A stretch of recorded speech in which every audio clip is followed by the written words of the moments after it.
excretory system. So they're not really homologous. They're sort of analogous. And so our method is way more complex than the flies. So there's only a few things we'll be able to study with flies. So what about CLS? CLS must have an excretory system. Yes, they do. But it's a single cell. A single cell, right? So if you look at this evidence, you say, oh, all invertebrates, none of the excretory system looks anything like ours, then you say, great, invertebrates invented. Right? And so you look at the ancestor of the entire tree of life, let's say Nigeria, but they don't have an excretory system. So that lends to the idea that the excretory system was invented recently in evolution, and you can build your argument to say vertebrates are the way to go, and so therefore we need to only study the kidney, the vertebrates, and the other organisms might provide us some insight, but not necessarily the insight required to dissect diseases, functions, and non-functions in the body. But if you look now at a close relative of the vertebrates, in this case Amphioxus, okay? What you see here is that yes, you have a circulatory system, you have a filtration system, and these cells that have cilia that need to make the fluid flow into the tubule so it can be urinated. Now this group of animals, which is highly understudied and contains the largest collection of body plants on the planet, and for which we know almost nothing, referred to as the Dilophosaurs, have very interesting excretory systems. So you can see a planarian, which is one I want to tell you about. That structure is very similar to the Amphioxus, in that it has a filtration apparatus, it has cilia that allows the flow to go into the tubule and then be excreted. So we ask the question, how similar is the system, the excretory system in planarians, to the system that is found in the cells? Do they share a common ancestor or not? Or do they evolve independently? So here's what the excretory system looks like in planarians. There is no singular kidney associating one organ. The excretory system is distributed throughout the body of the animal. You can see all these little white dots right there. Those are those cilia that keep, so-called French cells, that actually move the fluid that is going to be excreted into the tubule for excretion in the animal. They are distributed throughout the body of the animal. You see the head right here and the tail of the animal. They have different shapes or distributions along the tissue. And what is nice about this tissue is that not only do we have appropriate distribution along the anterior posterior axis, but also along the dorsal ventral axis. As you can see here, a depth still coloring of where the French cells, the cells of cilia, and the tubules are in the organism. We can visualize this nicely. So we refer to these structures as protonephridia, and that's what the literature refers to that, and it's part of the excretory system of these organisms. So this is what it looks like. So we can now begin to visualize in 3 dimensions, and what we see is that the fluid will enter through here, go through these proximal tubules, empty into the distal tubules, and the distal tubules enter into the exit tubule where the excretion occurs in the cells. So the complex system, we can visualize it. If we perturb it, we should be able to see the specific perturbation. So the first thing that we did, particularly guys in my lab, handle, was to essentially clone all of the genes that are known to be prokaryotes in this animal. And to do that, we look at all the solitary proteins that are found in mammals, and we clone all the homologs in planarians, and then ask, are they expressed in the protonephridia? It turns out that they are. But they're not only expressed in a particular, in a random location, they're actually expressed in very precise locations along the proximal, distal, and collecting duct of both the planarians and homologous to the situation in mammals. So suggesting that it's not just gene expression, but it's structural along the length of the tubule, providing the tubule specific identities and functions along the route by which the fluid is going to be excreted. So fluids can be brought in, or it can be emptied out. So we tested that by looking at the genes associated with controlling pH, carbonic anhydrous, so cysticerase. So we looked and found the homologs in both mice and vertebrates, and planarians. And what we see essentially is that when we perturb these genes by RNAi, we use a pH-sensitive dye, we see that essentially the pH in the animal changes. And these genes are located in an anatomical position that is homologous to the anatomical position of the mammalian nervous. That's millions of years of evolution in a non-duplex invertebrate. Coincidence? Yes, it could be coincidence. So we thought, how much of a coincidence? And we actually go further. So the function tells us already that it's functionally conserved. So now we can ask another question, which is, do these homologies that we begin to find between the nephrons and the protonephridia extend to common pathology? So if the diseases are conserved molecularly, then it's no longer really a coincidence. So we ask the following question. We know that in the mammalian kidney, mutations of these two molecules, NTHS1 and NETH1, cause what's called slit diaphragm loss, which results in massive edema in humans. The figures look awful. So here's an electron micrograph of what I mean. So here's the cell that makes the filtration. This region right here referred to as podocytes. As you can see those right here. This is where the fluids are being filtered from the circulation back into the excretory system. We now take electron micrographs of our planarians in the same location of the excretory system, the so-called French cells. And what we noticed was that yes, there's cilia there, which is absent here, but we saw these genes along the edge of the animal that resemble significantly the structure of these podocytes. So it's that when we do these fetal hybridizations of these molecules, that's exactly what they're expressed. This is exactly what they're expressed in a vertebrate condition. Right? So what does that mean? It means that if we now perturb it, you should expect to see edema. Right? So we go ahead and silence those genes by RNAi, and that's exactly what we get. Planarians now cannot excrete, and they get edematous, and eventually begin to blow up and reach the side. If we take an electron micrograph of these animals under RNAi, this is what we find. We find that those podocytes, which is here in the normal condition, you can see those really nice filtration sites, it's gone in both of these. And this is indistinguishable from the vertebrate condition. When those genes are absent, the podocytes are blockade, edema occurs, and there's renal malfunction. So that's already another line of evidence to suggest that it's not just that the genes are expressed in the right location and that the structures are homologous, but the pathologies are also conserved. So we can go one step further and look at other pathologies that are found in the kidney, for which there are no invertebrate model systems for us to compare. So the cystic kidney disease, or diseases, so to speak, their technology model is announced so far. And so we asked the question, well, can we find molecules associated with cystic kidney disease in the Bavarian genome, and what do they do in Bavarians? So things like the nephrocystis. So right here, which actually causes diseases like nephrocystis. And when we look at the genome, what we find is that we find a lot of the genes that are not in humans to be defective to cause diseases, and interestingly enough, these genes are missing in the software skeleton. So that's probably why we cannot model diseases in these organisms, because we're lacking the genes. But Bavarians have those genes. So what does that mean? It means that the software skeleton lost those genes. Bavarians have them, Jim have them, the ancestor should have them. Because they could have invented both of these genes independently. So Jim and Dad, all of the genes persistent, they share a common ancestor. Now we can ask the question, if that is true, and we go ahead and perturb the function of this molecule, what we get? Cystic kidney disease or not? We get Bavarians. So that's what we did. And so what you see here in the next slide, 8, what you can see essentially is the solitary is much more, red, it's much more abundant than the control right here. And when you superpose the tubules, you can see that you actually have cysts in it.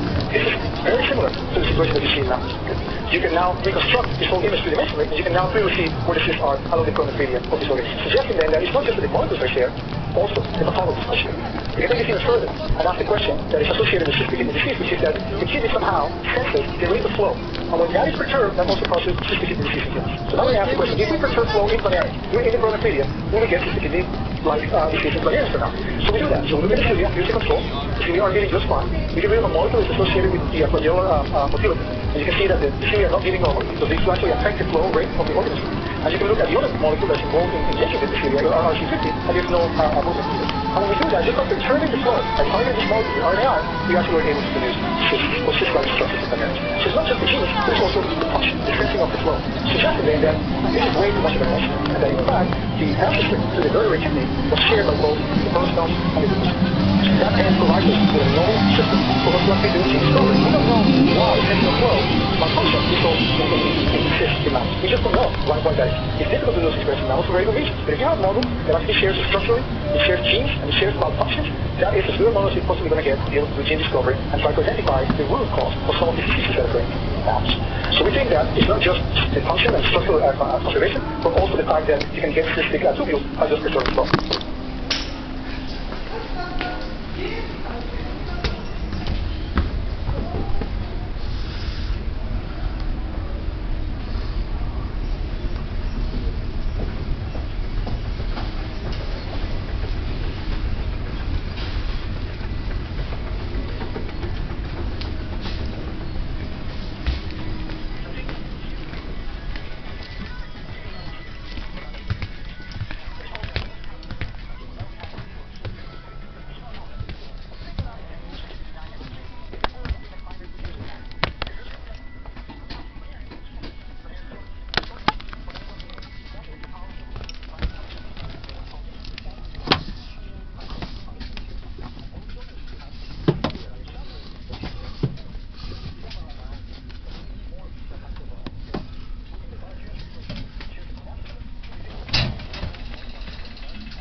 1510円をお取りさせていただきます。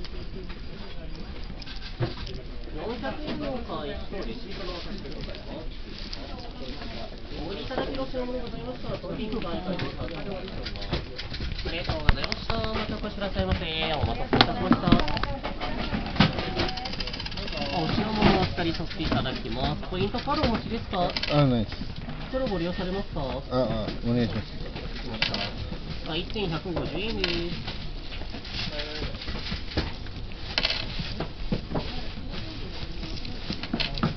じゃあこちら書類いただきます。レシートなんですが、あちらも手紙にする中においただきの品物ございましたら、当店に買い取りカウンターでお待ちしております。お待たせいたしました。こちらもどうもありがとうございます。お待たせいたしました。こちらも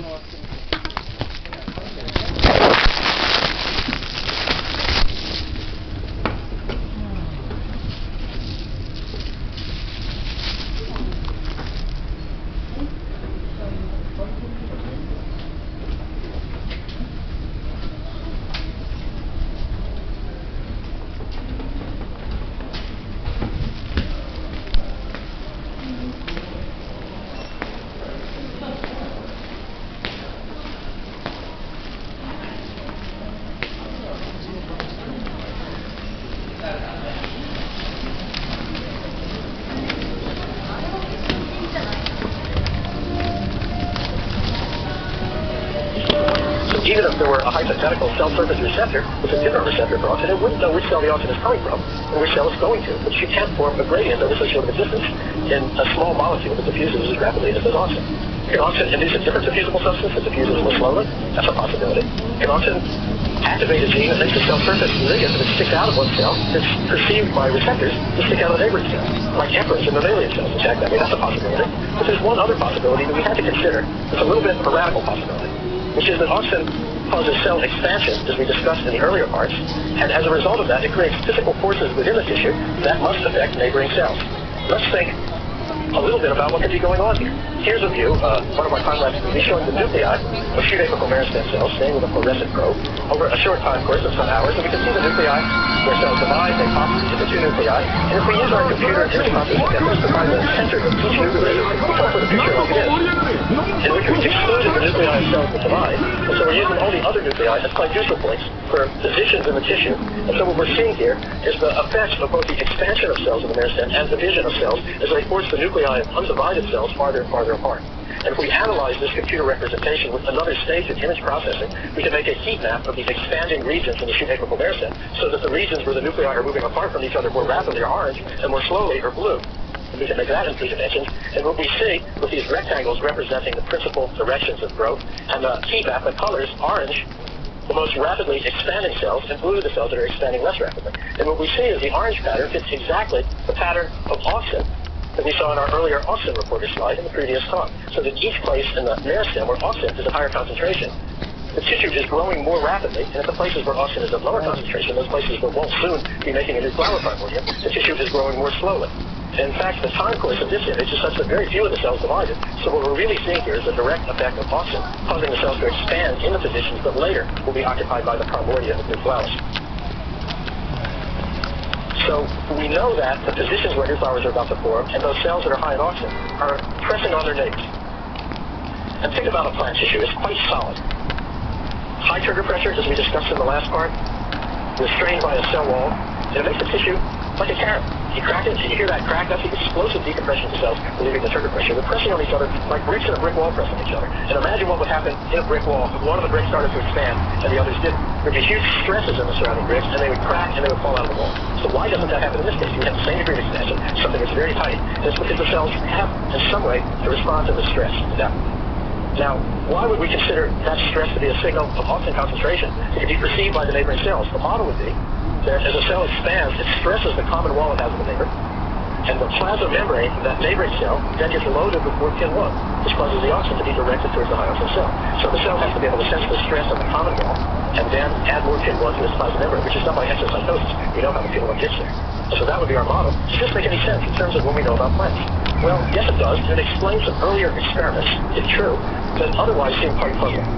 I mentioned in the previous talk that if we add a drop of auxin to the shoot apical meristem, we can induce the formation of a new flower at that position in the meristem. But there's something else that you can drop in a new meristem and equally induce the formation of a new leaf or a new flower, and that's expansion, an enzyme that causes the weakening of cell walls directly and not through changing gene activity the way auxin does.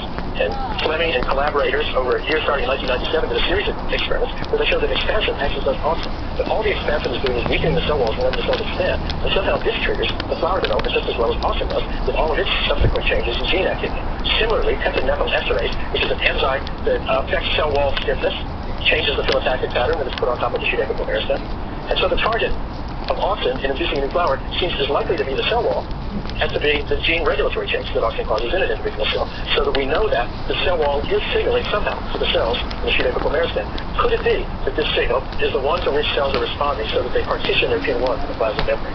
So to see if this is a possibility.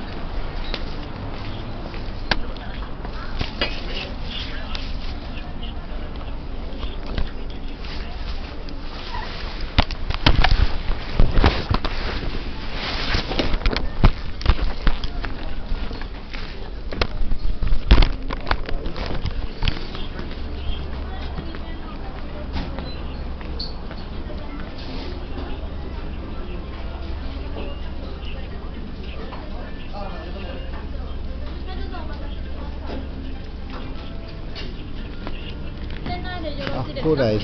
はい。コーラ S。これ S。 M あ、と M。 M ですね。これは M ですね。はい。110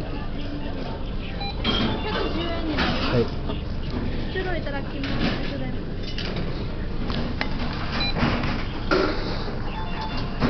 いらっしゃいませ。少々お待ちください。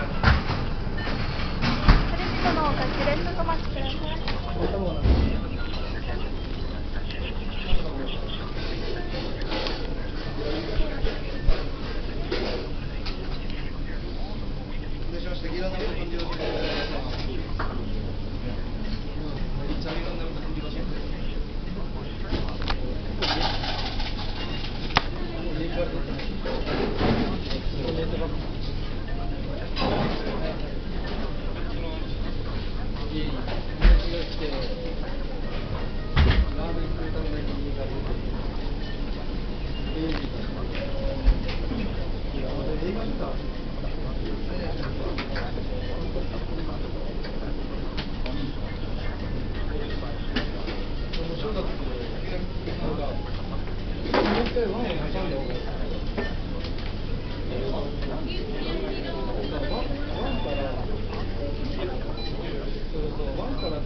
名前だったら前の人は出てこない。